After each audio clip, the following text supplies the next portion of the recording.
Monsieur Dujamblin, bonjour. Nous sommes au terme de l'exercice 2020-2021. Comment s'est présentée l'année?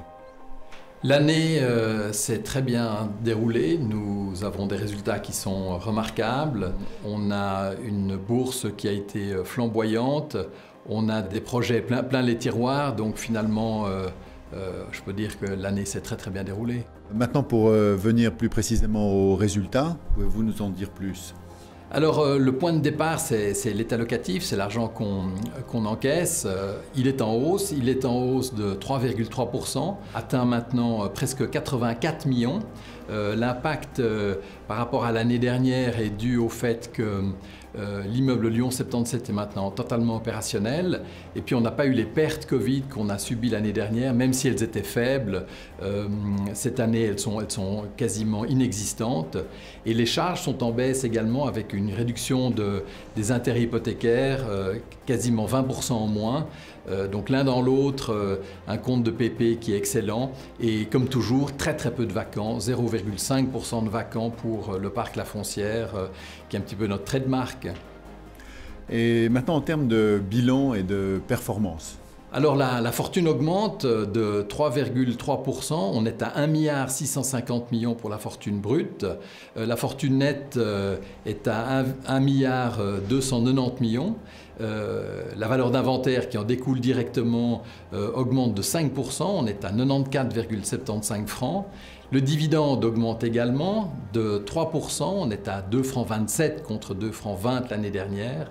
Et puis le cours de bourse, alors comme je vous le disais, a fortement progressé. On était à 132,80 francs en début d'exercice et on clôture à 156,10, ce qui est une augmentation de 17,5%. Et donc l'un dans l'autre, ça nous donne une performance tout à fait remarquable, même inédite, de 22,5% sur l'année. Et le benchmark est à 15% à titre comparatif. Et maintenant, quels sont les projets importants? Alors pour reprendre sur l'année dernière, on peut annoncer que le projet Servette est maintenant bien sur les rails, en construction. Il a été amélioré parce qu'on va avoir 62 appartements qui vont sortir de terre, 900 m² de surface commerciale. À l'avenue Vennes, toujours à Genève, on a 8 appartements qui sont en cours en surélévation. À Lausanne, à l'avenue d'Ouchy, on a une construction de 12 appartements dans une cour intérieure. Et puis le projet phare, c'est le projet MRPS pour Maison de retraite du Petit Saconnet, qui nous a accordé un droit de superficie de 99 ans sur un terrain qui nous permet de construire 216 logements sur 5 immeubles, un appart-hôtel de 99 chambres, et tout ça situé sur un parc de 5 hectares. Ça va rajouter plus de 7 millions à l'état locatif du parc. C'est un superbe projet qu'on considère, nous, comme un projet public-privé de première importance, et c'est vraiment le win-win. ESG est sur toutes les lèvres. Qu'en est-il à La Foncière? Alors ESG, c'est vrai qu'on n'a pas attendu que ce terme soit à la mode pour s'en occuper. Ça fait plus de 10 ans qu'on fait un monitoring des consommations de nos immeubles. Et aujourd'hui, je peux vous dire qu'avec les actions qui ont été entreprises, on a une réduction des consommations thermiques de plus de 16%. On a des réductions de CO2 de 30% sur cette période. La réduction en eau, elle est de 11% et la réduction en électricité, elle est de moins 30%.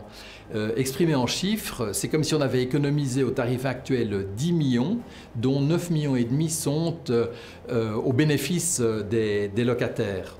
Au niveau du rating, si on veut bien, des immeubles ou du parc de La Foncière, on a choisi de retenir l'indice SREI, qui est le Swiss Sustainable Real Estate Index. Au fond, cet indice mesure chaque immeuble individuellement. Et l'agrégation de l'ensemble de ces données donne une note générale qui permet de se comparer à ses pairs. Les calculs sont contrôlés par la Société Générale de Surveillance, la SGS. Et au fond, ça donne un peu un fil rouge pour la politique de rénovation sur les prochaines années afin d'atteindre les objectifs fixés par la Confédération à 2030 et 2050. Parlons un peu de stratégie du fonds. Quelle est-elle? Alors la stratégie, eh bien c'est la même. C'est la même que l'année dernière, que l'année d'avant.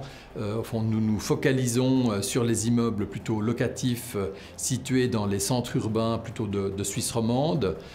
Donc on va continuer à adapter notre portefeuille aux demandes du marché.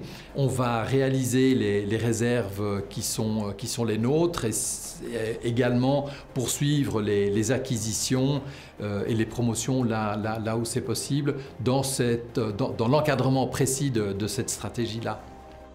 Merci beaucoup, Monsieur de Jongeli. Je vous en prie. Merci à vous.